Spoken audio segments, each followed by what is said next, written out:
ఏడీడు ఏంటి అక్కడ దిక్కులు చూస్తున్నాడు? ఎన్ని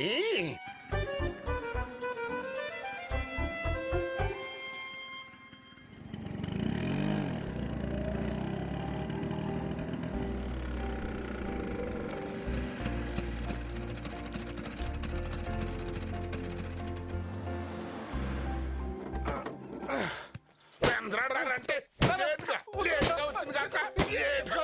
లేట్గా వచ్చింది కాకుండా అక్కడ నుంచి అటు ఇటు చూస్తాడు రా. అక్కడ నుంచి లోపల పద, లోపల పద, లోపల పద, లోపల పద.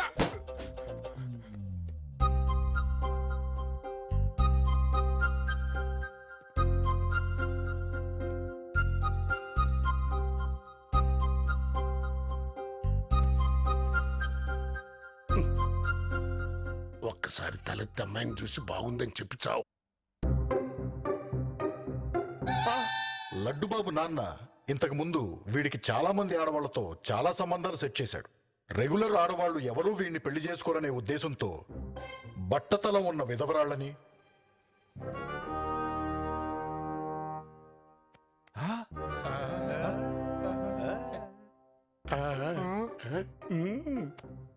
కండలు తిరిగిన బాడీ బిల్డర్ భామల్ని,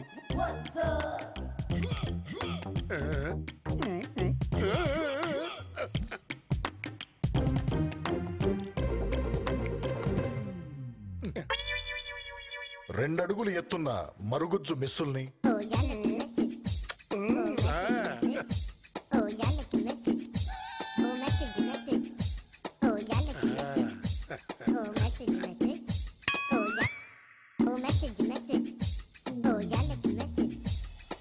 ఇంకా ఎన్నో విచిత్రమైన సంబంధాలు తీసుకొచ్చాడు. కానీ ఆ సంబంధాలన్నిట్లోకి ఇదే టాప్ సంబంధం. ఆ అమ్మాయిలందరిలోకి ఇదే టాప్ అమ్మాయి. ఎందుకంటే ఇది అమ్మాయి కాదు, అబ్బాయి. ఎరా అమ్మాయి నచ్చిందా? నాన్న ఒకసారి రా.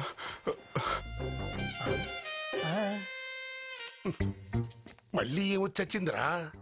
అది పిల్ల బాగా నచ్చింది, తాంబూలొద్దు, డైరెక్ట్ గా తాళి కట్టేస్తానంటావా? అది తాళి కట్టించుకుని ఆడదానిలా లేదు, మొలతాడు కట్టుకున్న మగాడిలా ఉంది. ఏంటి పిచ్చి జనాచి? అది ఆడపిల్లరా, వాళ్ళ నాన్న పోలిక కొంచెం స్ట్రాంగ్ గా వచ్చింది అంతే. ఆ మేషన్ చూడు నాన్న, నా ఒళ్ళంతా లెక్క పెట్టిన అన్ని వెంట్రుకలు ఉండవు. ఏమంటున్నాడండి అబ్బాయి? ఏమన్నా ప్రాబ్లమా?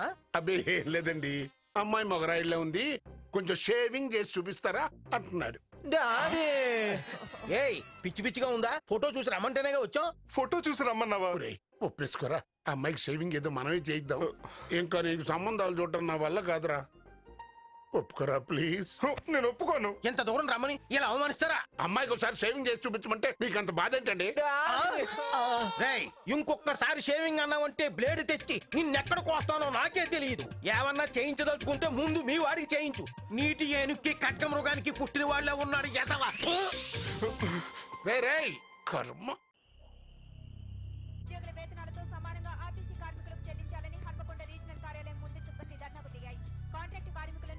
నాన్న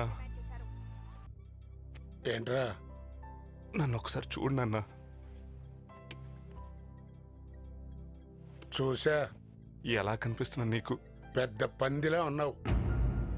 నేను నీ కొడుకు నాన్న, నాకు నువ్వు తెచ్చే ఈ సంబంధాలు ఏంటి నాన్న? నాకు కూడా ఇష్టాలుంటాయి, నేను కూడా మనిషినే నాన్న. నువ్వు మనిషివి కాదురా, రాక్షసు బల్లివి, డైనోసార్వి. ఇలాంటి సంబంధాలు కాక పెద్ద అందగత్తెలు వచ్చేస్తారండి నీకోసం. ఆ ముసలిదేమో ఈ కొంపకి ఇంటి కోడలికి లింకెట్ చచ్చింది. ఏ తలక మాసినోడితోనూ నీ కాళ్ళు గడిగించి ఈ ఇల్లు అమ్మేసి నా చేతులు కడుక్కుందామని చూస్తుంటే నువ్వేమో నాకు పెద్ద దరిద్రుల్లా తయారయ్యావు. నా కోసం నువ్వేం కష్టపడొద్దు నాన్న. నాకు నచ్చిన అమ్మాయిని, నన్నుగా ఇష్టపడే అమ్మాయిని నేనే చూసి పెళ్లి చేసుకుంటా. ఏంటి, నిన్నిష్టపడే అమ్మాయా? నీలాంటి పందిని ఇంకొక పందే ఇష్టపడద్ది. ఊరి చివర పందుల దొడ్డు ఉందంటరా, ఓసారి అటు కూడా ట్రిప్ అయ్యి నీ అదృష్టం పెట్టిందో చూద్దాం. నీకు నచ్చిన అమ్మాయి, నిన్ను ఇష్టపడే అమ్మాయి. కోరికలు చాలా ఉన్నాయి. అలాంటి అమ్మాయి ఇక్కడ ఎక్కడ లేదు గాని వెళ్ళేలా. ప్రతి మనిషి కోసం ఆ దేవుడు ఇంకో మనిషిని పుట్టిస్తాడనేది లడ్డుబాబు నమ్మకం. తన కోసం కూడా ఆ దేవుడు ఎవరో ఒకరిని పుట్టించే ఉంటాడు. ఆ అమ్మాయి తనని ఏదో ఒక రోజు వెతుక్కుంటూ వస్తుంది, తప్పకుండా వస్తుంది.